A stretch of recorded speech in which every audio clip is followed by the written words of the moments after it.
Bonjour à tous et bienvenue pour ce webinaire. Alors, j'ai l'impression que nous avons quelques difficultés techniques en cours de résolution.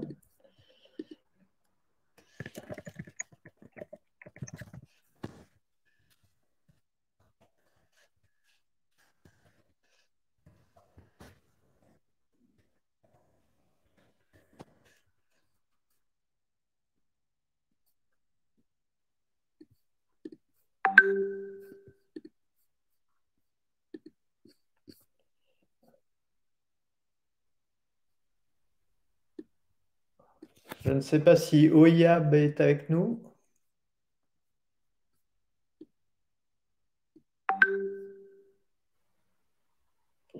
Bon, nous avons déjà un certain nombre de personnes connectées pour le webinaire. Nous attendons deux des intervenants.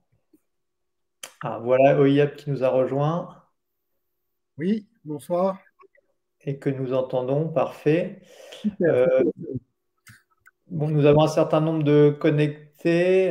Bon, on va peut-être démarrer. Cela fera venir le troisième larron, Jean-Michel. Je sens que ça va le faire venir. Donc, bonjour à tous et bienvenue pour ce webinaire.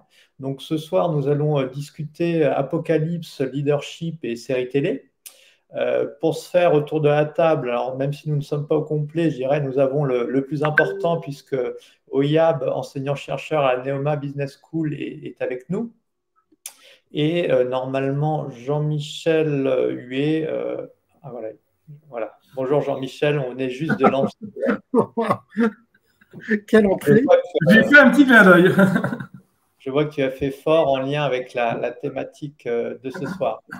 Donc, oui, j'allais dire pourquoi ces trois personnes autour de la table pour discuter du sujet. Alors, sommes-nous des survivants ou des leaders nés? Alors, peut-être, mais il y a une autre réponse peut-être plus terre à terre. C'est que ce webinaire s'inscrit dans le cadre du prix Syntec Conseil, prix de la recherche en management, donc il y a un prix que le Syntec a créé il y a 13 ans et qui vise à créer un lien plus fort entre le monde académique et le monde des consultants, qui se parlent peut-être pas toujours assez, alors que ces deux mondes ont beaucoup à s'apporter.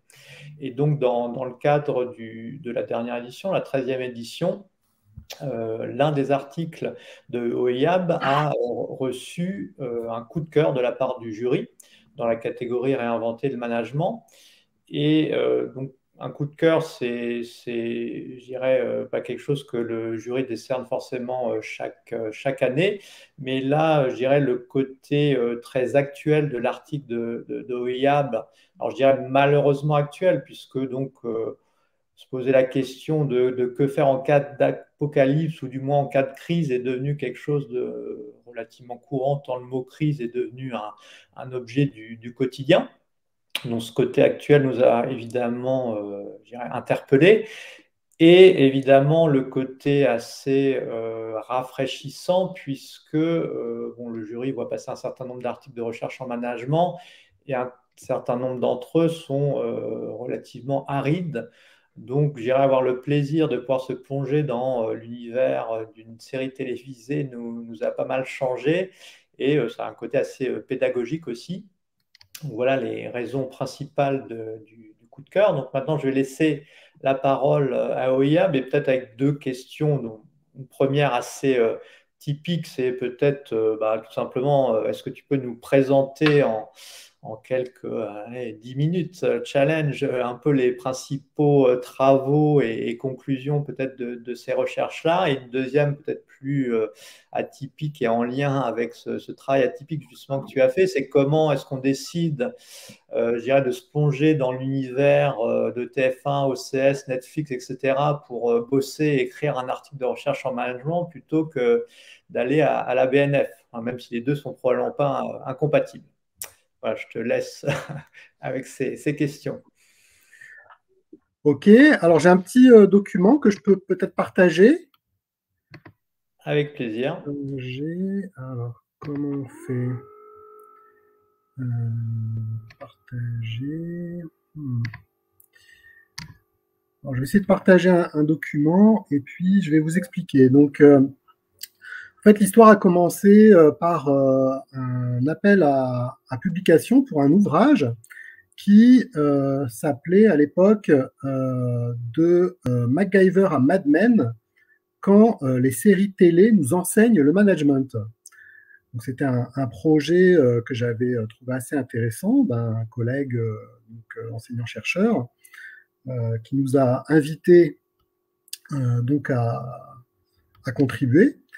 Et en réfléchissant, donc, j'ai pensé à cette série The Walking Dead parce que c'est une série déjà dont j'étais et dont je suis toujours assez fan. Et je me suis toujours demandé comment je ferais, moi, si j'étais dans cet environnement-là. Et à l'époque, il n'y avait pas le Covid encore. Donc, on était loin de ce qui se passe en ce moment, on va dire. Et déjà, je me disais que c'était une très belle métaphore des crises, hein, et aussi des conflits qu'il peut y avoir entre différentes organisations que cette série où des communautés essayent de survivre et de s'accaparer des ressources. Et puis ensuite, voilà, ce chapitre est devenu progressivement un article de recherche. J'ai décidé de faire d'une pierre plusieurs coups. Et voilà, j'ai mobilisé des collègues en Espagne pour travailler sur ce sujet-là. On a rajouté énormément de références à des vrais managers, hein, donc à des entrepreneurs ou des managers qu'on compare donc aux leaders de The Walking Dead. Et l'article s'est écrit progressivement, s'est développé, et donc la crise du Covid est arrivée, ça a complètement changé l'orientation de l'article, puisque là on était vraiment dans l'apocalypse, et qu'il y avait même des scènes de rues désertes, par exemple à Atlanta, qui étaient quasiment identiques aux rues désertes d'Atlanta qu'on voyait au début de la série The Walking Dead. Donc là, c'était vraiment assez frappant, la similitude, et d'où cette notion d'apocalypse qui est venue apparaître dans le thème. On n'était plus dans la crise, mais vraiment dans l'apocalypse, c'est-à-dire l'accumulation de crises, avec en plus donc la crise climatique, la crise évidemment de la guerre en Ukraine, maintenant toutes les pénuries qui s'accumulent, la crise énergétique, les menaces terroristes, les menaces nucléaires. On est vraiment dans tout un tas de crises maintenant qui se superposent les unes aux autres et qui du coup rendent encore plus pertinent cette approche. Voilà. Et donc l'autre question, c'était sur les principales... Comment on se prépare à l'apocalypse au-delà de prendre du papier toilette en stock et des pâtes. Enfin, je plaisante, il ne faut pas le faire, mais est-ce qu'on peut se préparer autrement, notamment en termes de leadership et de préparation des communautés de survie? Oui, alors ce qui est intéressant dans The Walking Dead, c'est qu'il y a énormément de leaders différents qui sont présentés et qui ont des comportements complètement hétérogènes par rapport à la même situation. Donc, on a évidemment le principal héros, hein, qui est Rick Grimes, qui, lui, a une démarche assez bienveillante et qui met en premier, dans tout ce qu'il fait, des principes moraux. Et puis, on a tout un tas d'autres antagonistes, hein, des leaders beaucoup plus hostiles et beaucoup plus corrompus, qui vont adopter des moyens très cruels et très extrêmes pour faire face aux menaces et pour être la communauté qui va dominer les autres, on va dire. Donc, je peux rentrer peut-être dans quelques exemples. Donc dans la série, on a un leader qui est le gouverneur, qui est un personnage totalement immoral, paranoïaque et cruel. Alors, c'est complètement l'opposé de Rick Grimes. C'est quelqu'un qui est très machiavélique, qui cherche avant tout à dominer les autres, qui s'entoure d'ailleurs de gens complètement incompétents pour être sûr que personne ne pourra prendre sa place, et qui a mis en place toute une structure mafieuse où il corrompt et intimide les autres pour pouvoir mieux les dominer et mieux les contrôler. Donc c'est vraiment un personnage très marquant, on va dire, de la série par son attitude. Et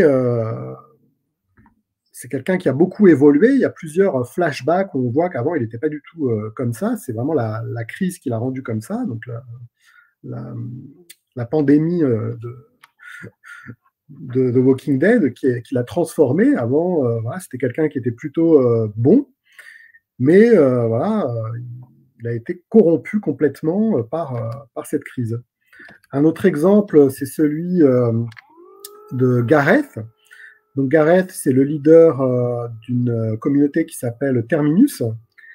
Et lui, c'est quelqu'un de particulièrement intelligent et particulièrement cultivé, qui considère qu'une situation extrême nécessite des solutions radicales. Et donc, il a créé une communauté de cannibales. Alors, le cannibalisme dans les organisations, ça existe. Hein. On voit dans certaines entreprises des business units qui se cannibalisent les unes les autres. Hein. Moi, j'ai déjà vu ça de près, c'est assez effrayant. Et donc, voilà, lui, son slogan, c'est « Join us or feed us hein, ». Donc, rejoignez-nous ou nourrissez-nous.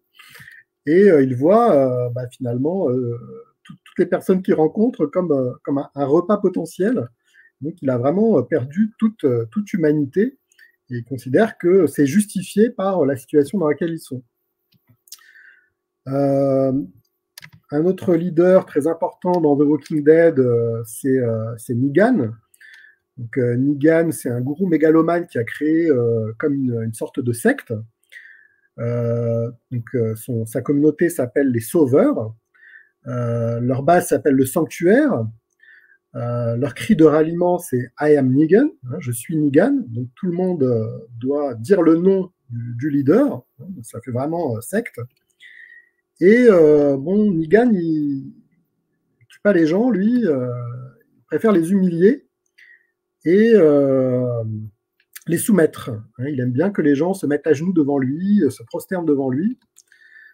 Donc, voilà, il a un culte de la personnalité, tout ce vocabulaire religieux qui lui permettent donc de créer son pouvoir, enfin de maintenir son pouvoir. Et il a une structure verticale très militaire avec des généraux de son armée qui contrôlent des territoires et qui essayent d'étendre ces territoires. Alors Negan, il a aussi une particularité en tant que leader, c'est qu'il vraiment, physiquement, on sent que c'est un leader. C'est-à-dire que tout dans sa tenue, dans sa posture, dans son rire, on fait un leader, et des fois on voit que son ombre ou sa silhouette, et déjà ça fait peur, quoi. Déjà on sent qu'il y a sa présence qui est là, et on se demande ce qui va se passer. Parmi les autres leaders, il y a King Ezekiel, qui est, lui, est carrément une attitude christique. Hein, donc King Ezekiel dit que ceux qui le suivent parce qu'il leur apporte de la lumière, hein, la lumière de sa communauté. Et il a réussi à créer un monde complètement illusoire et à cacher finalement la crise à sa communauté. C'est-à-dire que sa communauté vit comme si tout se passait bien parce qu'ils sont dans une bulle créée par leur leader. Donc, leur leader s'exprime beaucoup en parabole, hein, King Ezekiel. Et il a tendance plutôt à suivre les signes et à suivre son inspiration qu'à avoir des raisonnements rationnels et à avoir toute une stratégie très élaborée, quoi. Il improvise beaucoup et voilà, il suit ses intuitions. Alors on pourrait se demander, et les femmes dans tout ça? Alors il y a quelques femmes leaders dans The Walking Dead. Il y en a une en particulier qui s'appelle Dina Monroe, qui est la leader de la communauté d'Alexandria, où la communauté de Rick Grimes va se réfugier. Alors, c'est une personne qui a une très forte capacité à résoudre les problèmes et aussi à identifier les talents et à les responsabiliser et à leur donner des missions. Donc, elle délègue beaucoup, hein, et elle valorise beaucoup les autres. Elle a une approche aussi où elle est très ambitieuse et très positive, donc elle ne veut pas dramatiser les choses. Donc elle veut plus parler du futur et des solutions que parler des problèmes. Par son comportement, elle inspire la loyauté, le respect et la cohésion, même si elle a une attitude qui est assez maternaliste, qui a tendance peut-être à surprotéger du coup les gens et à leur faire oublier la situation extrême dans laquelle ils sont, ce qui a tendance à agacer Rick Grimes, puisque lui, au contraire, Rick Grimes, il considère qu'on ne doit jamais baisser sa garde, on doit toujours être prêt à se défendre. Pour finir, je voulais donner l'exemple aussi de Jadis, donc une autre femme leader assez intéressante dans The Walking Dead. Donc Jadis, c'est une leader qui a réussi à créer comme un genre de fourmilière autour d'elle. Sa communauté vit dans une casse, une genre de décharge, avec beaucoup de tunnels et de passages secrets. Donc ça fait un peu comme une fourmilière avec une espèce de labyrinthe. Et dans cette fourmilière, chacun a un rôle très précis et personne ne conteste l'autorité et les missions qui lui sont confiées. Jadis, c'est une négociatrice formidable qui arrive à obtenir des choses en faisant du troc, en fait. Hein, elle a mis en place tout un système de troc. Et voilà, c'est un personnage assez intéressant parce qu'elle a une relation très fusionnelle avec sa communauté, un peu comme la reine d'une fourmilière, quoi. Voilà pour quelques exemples. Et du coup, Eliab, est-ce qu'on peut tirer un peu en conclusion, c'est peut-être aller vite en besogne, mais je dirais, bon, on voit qu'il y a finalement différents styles, si je puis dire, de leadership. Donc, si on essaie de tirer ça vers le monde de l'entreprise, est-ce qu'on peut utiliser la métaphore pour tirer quelques enseignements? Oui, alors ce qui est intéressant, bon, bien sûr c'est une série, donc à chaque fois il faut essayer de recontextualiser les choses. Mais on voit quand même dans cette série que on récolte beaucoup ce qu'on sème, quoi. C'est-à-dire que si on sème de la bienveillance, on récolte de la loyauté. Et puis, si on sème de la haine, on récolte plutôt de la trahison. Donc, il y a déjà cet aspect-là qui est assez intéressant. Également, on voit qu'il y a certains leaders qui sont obsédés plutôt par leur rôle et leur position personnelle, qui sont très centrés sur eux-mêmes, et d'autres qui sont au contraire très ouverts sur les autres, et qui arrivent donc à créer une mobilisation, une cohésion de groupe. Donc les leaders individualistes ont tendance à échouer, alors que ceux qui arrivent à créer cette cohésion de groupe ont plutôt tendance à réussir.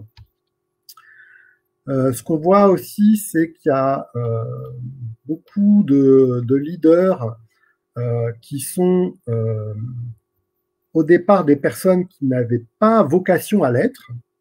Un très bon exemple, c'est Carole Pelletier, qui était une femme battue, assez fragile, assez timide, en retrait, et qui devient progressivement dans la série le personnage, j'ai envie de dire, le plus badass, quoi, hein, le plus puissant, hein, qui arrive même à sauver tout le groupe de Rick Grimes quand justement ils sont prisonniers de la communauté cannibale. C'est à elle toute seule, elle arrive à les sauver. Et en fait, ce qu'on voit beaucoup dans la série, c'est la notion de transmission et le fait de former des nouveaux leaders, hein, et d'accompagner des leaders dans une progression et de faire prendre conscience du potentiel de leaders qui eux-mêmes ne se voient pas du tout comme leaders. Et ça, c'est pareil, je pense que dans les entreprises, les meilleurs leaders sont souvent ceux qui n'osent pas. Ça, c'est quelque chose d'assez intéressant qu'on retrouve dans la série et qui est très transposable. Bien sûr, la capacité d'adaptation et la résilience sont très importantes dans la série. On voit qu'un leader plutôt modèle, donc comme Rick Grimes, adapte son leadership. C'est-à-dire qu'à certains moments, il va être plutôt dans la conciliation, plutôt dans l'échange, voilà. Et puis à d'autres moments, il va être beaucoup plus directif, beaucoup plus autoritaire, parce que vraiment, il y a une menace imminente et il faut être efficace, quoi. Donc on n'a pas le temps de discuter du plan d'action, il faut vraiment agir tout de suite. Donc cette capacité à adapter son leadership en fonction du contexte, je pense que c'est aussi un talent des leaders, donc de ne pas toujours avoir la même approche dans son management. Alors, on a quelques questions pour rebondir. Alors, quelques-unes, mais j'y revenir après, parce qu'il y a quelques réactions par rapport au personnage. Donc, on voit qu'il y a des fans de séries qui sont là, on va y revenir. Mais peut-être une question, peut-être une question d'abord sur l'approche globale. Cet exercice d'utiliser une série télé pour expliquer des types de leadership. Moi, je me souviens quand j'étais étudiant, donc on sait que le dernier, il y avait eu des livres sur le sujet. Il y avait un que j'avais bien aimé qui était une analyse du village d'Astérix et Obélix, enfin surtout d'Astérix, pour démontrer 5 typologies pas forcément de leadership, en tout cas de comportement en entreprise, dont l'intégrateur négatif qui était Assurance X. Quel est l'intérêt pour un chercheur comme vous de faire ce genre de travail? Est-ce que c'est un intérêt parce que finalement c'est assez rigolo, donc c'est une orientation pour un peu faire quelque chose de plus original que d'habitude? Est-ce que c'est une volonté pédagogique? Quelque part, on l'a déjà vu dans le passé sur des livres, maintenant sur des séries avec vous. Quelle est l'utilité, alors, ou de recherche ou pédagogique, de faire ce genre de comparaison, d'analyse? Alors, en fait, moi, j'ai un profil assez particulier, c'est que moi, je suis issu d'une école de commerce au départ, et donc, pour moi, la recherche n'est intéressante que si vraiment elle est appliquée et comprise et enseignable, et voilà, qu'elle apporte quelque chose aux professionnels. Et donc, moi, j'essaye de trouver des alternatives, on va dire, pédagogiques pour transmettre certains messages. Et plutôt que d'être dans des choses très, très abstraites ou très mathématiques ou très statistiques, des approches comme ça, basées sur des exemples illustrés, je trouve, sont assez puissants. Une puissance pédagogique, une puissance du message, on comprend tout de suite, en fait. Donc ça, c'est vraiment quelque chose d'assez important pour moi. Après, moi, j'ai toujours eu un profil un peu comme ça, de travailler sur la fiction et la pop culture, donc aussi avec des jeux vidéo, par exemple. J'ai écrit plusieurs articles sur les compétences que les joueurs, les compétences managériales que les joueurs de jeux de rôle en ligne acquièrent. Et voilà, c'est un sujet, je pourrais en parler aussi pendant des heures, c'est très intéressant. On voit que des chefs de ligue, par exemple, dans des jeux de rôle en ligne, qu'est-ce qu'ils font? Ils recrutent, ils organisent des missions, ils fixent des objectifs, ils licencient aussi quand quelqu'un n'obéit pas. Ils fixent vraiment des deadlines pour accomplir certaines choses. Et souvent, ces leaders de ligues de jeux vidéo, c'est des gamins qui ont 13-14 ans et qui dirigent des gens qui ont des fois 2 ou 3 fois leur âge. Donc, évidemment, ils développent des compétences, des talents de management par le jeu. Voilà. Donc, ce côté d'utiliser voilà, les supports un peu de fiction pour en tirer des enseignements, c'est quelque chose voilà, qui correspond un peu aussi à mes goûts, je dirais, en plus de l'objectif donc pédagogique et de la puissance pédagogique, je trouve que ça a. D'accord, donc c'est quand même un élément essentiellement pédagogique pour arriver à faire passer des messages et à s'adapter, je dirais, à votre auditoire de 2022, effectivement, qui est assez sensible aux séries télé. Ça, je pense qu'on en reviendra. On a quelques questions par rapport au type de leadership. Alors, dont une, alors, je cite, dans la théorie des organisations de Berne, d'Eric Berne, il y a un leader particulier qui est le leader éphémère, celui qui survit à son organisation. Alors, dans le monde de zombies, c'est qui? C'est Trick? C'est qui le potentiel leader éphémère de Walking Dead? Le leader éphémère? Éphémère. Éphémère. Avec un V, ça c'est dans la théorie des organisations de Berne. Vous dites, il y a des leaders, souvent c'est les fondateurs d'ailleurs, alors ici c'est un peu compliqué, quoique, mais qui survivent à l'organisation. Alors parfois ça peut être dangereux parce que quand c'est eux les fondateurs, ils peuvent vouloir que l'organisation ne leur survive pas, ça on l'a déjà vu. Voilà, donc est-ce que vous voyez dans ces leaders au sein de Walking Dead qui correspondrait à cette définition? Je donne la définition, le leader éphémère, EVH, c'est pas éphémère, sera celui qui, même après sa mort, voit ses idées et ses principes particulièrement honorés et qui survit à l'organisation, dans la mémoire des gens. Est-ce que vous en voyez un dans The Walking Dead, le monde des zombies? Alors, moi, ça me fait penser à Dina Monroe, dont je parlais tout à l'heure, qui est la chef d'Alexandria, puisque, en fait, Dina Monroe, elle enseigne beaucoup de principes à Rick Grimes pendant leur interaction. Et souvent, Rick Grimes n'est pas trop d'accord avec elle. Et en fait, ce qui se passe, c'est que les événements, finalement, vont prouver à Rick Grimes que Dina Monroe, en fait, avait raison dans ce qu'elle essayait de lui faire comprendre. Et donc, ça fait partie pour moi de son héritage, on va dire, en quelque sorte, le fait qu'ensuite Rick Grimes va beaucoup évoluer dans son leadership et il va essayer de réaliser la vision de Dina Monroe pour Alexandria. Alors, dans les réactions un peu de pareil, il y en a Marion, qui apparemment est une femme de la team Rick, qui demande est-ce que Ézéchiel est plutôt chevalier de la table ronde plutôt que Christ? Et là, on commence à arriver à des niveaux de précision. Ouais, ça devient pointu. Ça devient pointu. Non, pour moi, vraiment, Ézéchiel, c'est Jésus, quoi. C'est-à-dire que, bon, déjà, il se balade avec un lion domestique, voilà. Il n'y a que le Christ qui peut, voilà, avoir ce pouvoir de dominer un animal sauvage. Hein, donc, il y a ce côté-là qui lui donne une aura assez extraordinaire. Mais surtout, voilà, ce qui est intéressant, c'est la façon dont il parle. Et il ne parle presque que en parabole. Et c'est que des enseignements un peu philosophiques, même spirituels. Hein. Donc, il y a une spiritualité très forte dans tout ce qu'il dit. Et presque, on va le consulter vraiment comme un messie ou comme un oracle qui va faire des prévisions, qui va bénir les enfants, voilà. Et il est acclamé quand il se balade dans les rues. Tout le monde vraiment a une image de lui presque comme quelqu'un de divin, quoi, qui arrive à faire des miracles aussi. D'accord. Donc, c'est le côté divin, effectivement. C'est beaucoup moins chevalier et beaucoup plus Christ pour moi. Il y a d'autres chevaliers, par contre, dans la série, mais pas lui. Oui, il y a une autre question qui est sur le...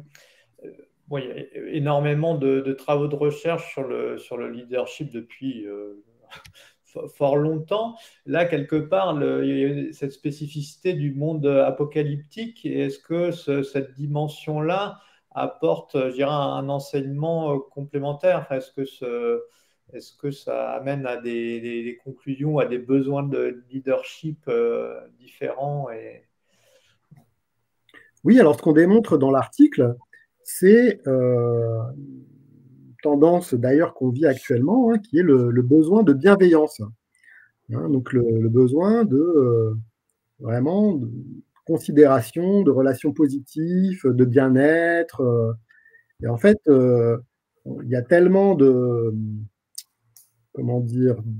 menaces et de périls à l'extérieur de l'organisation que on voit que dans l'organisation, on essaye justement entre nous de se respecter, de s'écouter, d'avoir de l'empathie les uns pour les autres. Il y a beaucoup de leaders, justement, comme Dina ou comme King Ezekiel, qui font du management émotionnel, c'est-à-dire qu'ils gèrent les émotions des individus, donc ils les reçoivent et ils leur apportent du réconfort. Hein, donc c'est des personnes qui peuvent perdre un enfant, par exemple, ou qui peuvent avoir des problèmes presque de folie, hein, de tomber dans la folie à cause de cette situation extrême. Et on voit qu'il y a vraiment un management émotionnel qui est mis en place, donc une écoute qui est apportée, un réconfort et un chemin pour essayer de sortir de cette détresse émotionnelle. Et dans la série, il y a aussi d'autres leaders qui se nourrissent de la souffrance des autres. Et on voit que ce n'est pas ces leaders-là qui s'en sortent le mieux. Hein. Donc il y a une certaine morale quand même dans la série.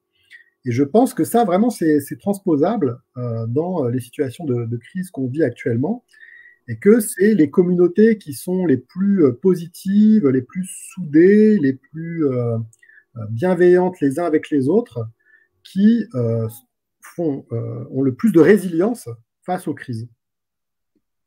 Pour l'anecdote, ce matin chez Tasman, on avait une formation interne pour tous les collaborateurs sur la formation communication non violente, donc le management émotionnel.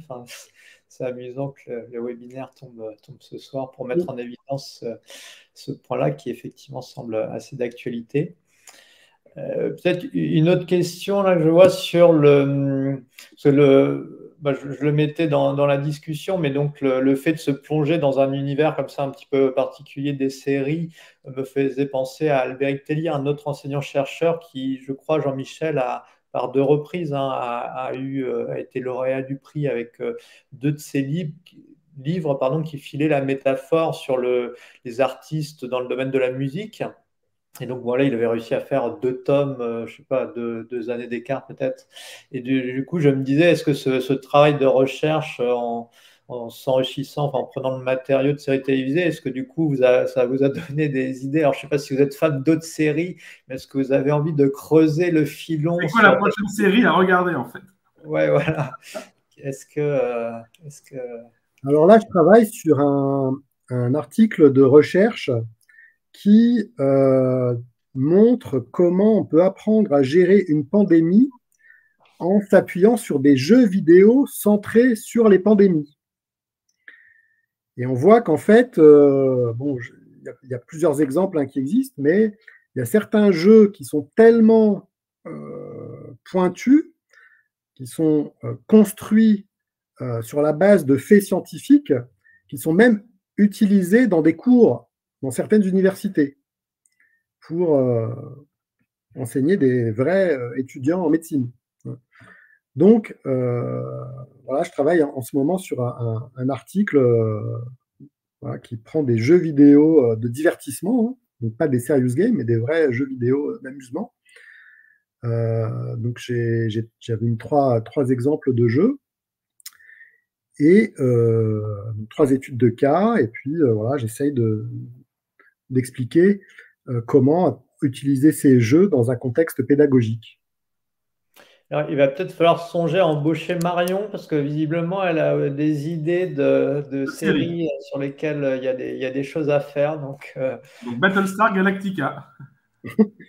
Alors, il y a cet ouvrage dont je vous ai parlé, qui a eu, après une 2e édition, où il a intégré des séries plus récentes comme Game of Thrones ou des choses comme ça. Donc, c'est un sujet, j'ai presque envie de dire inépuisable. Et j'avais parlé à Jean-Michel du fait qu'il y avait une communauté, même maintenant, qui s'était créée de chercheurs que sur ça. Hein, le fait de étudier les séries avec une approche managériale. On sait si sur les séries, il y a une série qui a un peu lancé ses travaux. Alors, je sais qu'aux États-Unis, il y a eu toute la vague des Buffy Studies par rapport à Buffy contre les vampires, mais qui était plutôt pas sur l'entreprise, qui était plutôt orientée sur des études notamment de genre et autres. Et on sait s'il y a une série qui a plutôt été l'influenceur de ce genre d'études, le déclencheur de ce genre de groupe de travail. pour moi, la série la plus emblématique de ça, c'est Mad Men, qui est une série vraiment centrée sur le marketing, vente, commerce, hein, où on voit tout un tas à la fois de bonnes et surtout de mauvaises pratiques. Donc voilà, c'est une série assez intéressante pour ça. Oui, je pense que c'est, à mon avis, une des plus emblématiques. Cela dit, avec vu le succès des plateformes et des séries, je pense que vous avez du matériau pour les 40 prochaines années. Oui, là, oui. Il y a du matériau, effectivement. Est-ce que cependant, parce qu'il y a dans tout ce qui est études aujourd'hui qu'on a depuis une dizaine d'années sur l'art et le management, j'ai bien compris la dimension pédagogique d'utiliser ce genre d'analyse, mais est-ce que derrière, vous pensez qu'au-delà du champ que le vôtre, celui donc à la fois des cours et de la recherche, un jour, des entreprises vont utiliser ces séries pour faire évoluer certains modes de management, donner des exemples, peut-être des formations, comme citait Pierre. Que moi, on l'a vu jusqu'à présent uniquement dans le domaine de la recherche, et Pierre a cité ce qui avait été fait sur l'innovation par votre confrère de Dauphine il y a 2-3 ans en livre. Mais est-ce que vous pensez, vous voyez aussi que ça, en dehors du champ des écoles et de la recherche, ça commence à influer aussi des choses dans les entreprises directement? Oui, alors. En dehors du cannibalisme, j'ai bien compris. Oui, en fait, quand on a sorti le livre, là, la première version, on a été contacté par beaucoup d'entreprises pour faire des conférences, des présentations, par beaucoup de journalistes aussi. Et certaines entreprises en ont acheté des milliers pour les distribuer. Il y a une entreprise qui en a acheté 6000 distribués à ses collaborateurs. Donc, ouais, effectivement, c'est assez incroyable. Et donc, on a été justement assez surpris parce que nous, on voyait ça plutôt avec une orientation voilà, pour les étudiants et puis pour, on va dire, des amateurs de séries qui sont managers aussi. De là à convaincre vraiment. Pour donner un ordre de grandeur à ceux qui nous écoutent ou qui nous verront en replay, je crois qu'en moyenne en France, un livre se vend à 800 exemplaires et un livre de management à 300. Donc, quand on dit 6000, c'est incroyable. C'est dingue. Ouais. Mais d'ailleurs, mais après, il s'en sert pourquoi? C'est dans des formations, c'est le cadeau de fin d'année. Alors, je pense que là, en l'occurrence, c'était effectivement pour distribuer dans des événements et comme cadeau aux collaborateurs. Mais le fait qu'ils aient choisi ce livre-là, il y a quand même une symbolique assez intéressante, quoi, je trouve. Ouais. Ah bah, je pensais pas. J'ai vraiment été contacté par plusieurs entreprises aussi à l'époque pour parler du management de crise à travers The Walking Dead. Et bon, j'ai pas. Je suis intervenu juste une fois sur ce sujet-là, mais je ne suis pas rentré trop dans cette démarche-là. Non, mais c'est intéressant, parce que moi, je pensais que je voyais bien l'aspect pédagogique pour des jeunes entre 20 et 25 ans, parce que c'est un peu leur univers aussi culturel, mais je n'aurais pas pensé que des entreprises, sur des populations, je pense, plus âgées, seraient aussi intéressées. En tout cas, vous êtes sur un très bon client. Bah oui, oui. Ah bah comme quoi, c'est vraiment un outil pédagogique. Ça, c'est super intéressant comme cas de figure. Oui, je pense que c'est très parlant. En fait, comme les séries qui ont été choisies sont des séries pratiquement tout le monde connaît, du coup, le public est assez large. Et c'est des thèmes aussi qui sont assez séduisants. Donc, forcément, ça plaît, quoi. C'est attractif. Pierre, est-ce que nous avons d'autres questions dans le webinaire? Moi, je vois que le chat, en fait. Non, pas d'autres questions. Alors, je vois qu'il y a encore une fois des suggestions. Donc là, sur la série Breaking Bad, avec quelques leçons de management, dont je n'ai pas encore pris connaissance, mais je vais les partager dans le chat. C'est probablement une bonne lecture, donc qui démontre qu'effectivement, c'est un matériau sans fin dans lequel se plonger et tirer des enseignements. Donc, très bien aussi pour les consultants comme pour les chercheurs. Donc, non, alors je n'irai pas jusqu'à dire qu'on a fait le tour de la question, mais on a fait le tour des questions. Oui, pardon. Je voulais dire que j'avais écrit un petit article. Bon, là, c'était pour The Conversation, c'était pas vraiment un travail de recherche. J'avais écrit un petit article quand même sur Squid Game. Si ça vous intéresse, il est sur The Conversation, où j'essaie d'expliquer pourquoi est-ce que ça a marché aussi bien en fait cette série. Et c'était vraiment ce côté miroir qu'a la série par rapport à la société et encore plus pour des Coréens. Parce que voilà, il y a tout un tas de messages en fait qui sont distillés tout au long de la série, qui sont vraiment très parlants et dans lesquels on se reconnaît. Et cette série, qui a eu un succès assez incroyable et assez foudroyant, et donc une série mondialement connue pour une série sud-coréenne, c'est très étonnant, quoi. Si elle a eu tout ce succès-là, c'est vraiment parce que elle parle aux gens et parce qu'il y a des messages derrière qui sont un peu cachés, mais qu'on peut arriver à décrypter quand même. Oui, tout à fait. Mais comme Pierre l'a mis dans le chat, on a publié vendredi dernier un article dans la HBR France, oui. qu'on a fait tous les trois, enfin, surtout vous, et qui est une bonne synthèse justement de l'article plus long qui a été récompensé. Et ce qui est intéressant, c'est que quand les gens de l'HBR l'ont reçu, on s'était dit, bon, on ne sait jamais, peut-être ça va les heurter et les surprendre. Au contraire, c'est absolument génial. Enfin, ils ont été enthousiastes sur l'article. On a dû faire quelques modifs, mais ça, c'est classique. Mais en tout cas, ils ont été totalement enthousiastes sur l'article. Comme quoi, ça confirme ce que vous nous disiez aussi sur les entreprises qui achètent des exemplaires de votre livre. Oui. Alors, moi, j'ai écrit plus de 40 articles sur The Conversation, dont un sur ce sujet-là. Et c'est mon article le plus lu et le plus republié. Alors que j'ai écrit des articles sur des sujets beaucoup plus classiques, sur les affaires, sur le recrutement, sur les technologies. Bon. Et mes deux articles les plus lus sur The Conversation, c'est celui-là et un autre article sur Black Mirror et le côté sombre de la technologie. Ouais. Donc, comme vous dites, c'est aussi des séries, des noms qui parlent à tout le monde. Oui. Donc c'est vrai que c'est un capital pour attirer qui est assez fort. Donc Black Mirror, je crois que c'est vraiment de très loin celui qui a le plus de lecteurs en ce moment. Sur le côté sombre de la technologie, il y a 1000 lecteurs par semaine, je crois. Ah oui. C'est incroyable. C'est le cœur de la série. Il a 2 ans cet article. Ah oui, donc il continue 2 ans après à avoir un gros succès. Un grand merci. Moi, je pense, Pierre, qu'on a fait à peu près le tour. S'il n'y a pas de questions additionnelles. De toute façon, la vidéo sera en replay, bien entendu. Je ne pense pas qu'on en aura 1000 par jour, comme l'article de The Conversation, mais quand même. Et puis juste de HBR est toujours en une de HBR. Il est toujours en une, tout à fait. Ça fait depuis vendredi. Mais je vous dis, il a beaucoup plu à l'équipe éditoriale de la HBR France. Donc, comme quoi, c'est un très bon vecteur.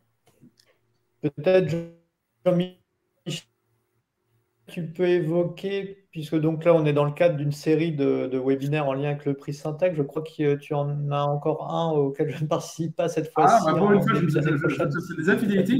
Nous avons fait donc les 5 webinaires sur les 5 articles, dont le prix coup de cœur de l'année qui était donc celui-ci, sur The Walking Dead. Et il reste le dernier webinaire qui sera fait, mais lui, fin janvier, le 30 janvier. Je crois que ce sera à l'heure du déjeuner, 12h-13h. Et là, c'est celui du livre, donc le prix du livre FNEJ Syntec, et qui est écrit par 3 autrices de 3 des écoles différentes. Je crois qu'il y a Audencia, il y a l'ESCA et il y a Saint-Étienne. Il y a de Saint-Étienne. Et c'est sur le marketing durable, qui sera donc diffusé, qui sera réalisé en direct fin janvier. Je pense que la communication va bientôt être faite. Je pense qu'on va peut-être attendre début janvier pour le faire, mais comme ça, je le signale dès à présent. Et pour être complet, les travaux de la 14e édition du prix Syntec Conseil Recherche en Management sont en train de se lancer. Voilà, de futures discussions à venir. Très bien. Merci. Merci beaucoup. Merci beaucoup. À plus tard. Au revoir. Merci à tous. Très bonne fin de journée. Au revoir.